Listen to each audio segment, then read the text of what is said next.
चांगू का दौरा किया है और इस दौरान उन्होंने एमबीबीएस सीट विवाद और अधूरे चुनावी वादों का मुद्दा उठाया है।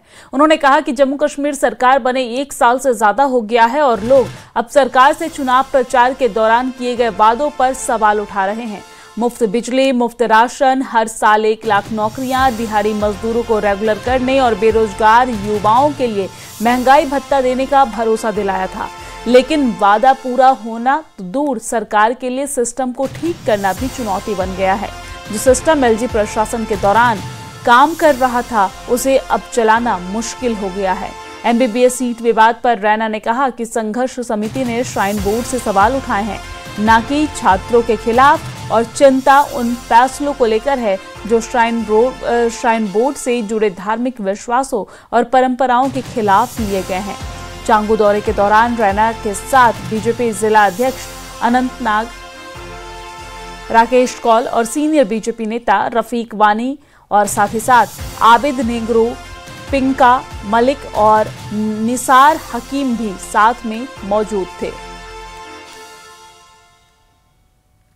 कश्मीर भी हिंदुस्तान का है, कश्मीर के बच्चे भी हिंदुस्तान के हैं, वो भी हमारे मुल्क के बच्चे हैं, हमारे मुल्क के शहरी हैं।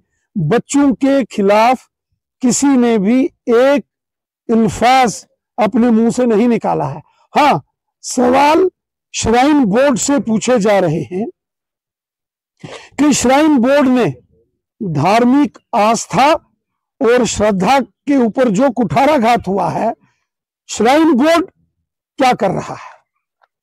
वरना वादिये कश्मीर के कितने नौजवान जम्मू यूनिवर्सिटी में, सेंट्रल यूनिवर्सिटी में पढ़ते हैं, केसी लॉ कॉलेज में, डोगरा लॉ कॉलेज जम्मू में,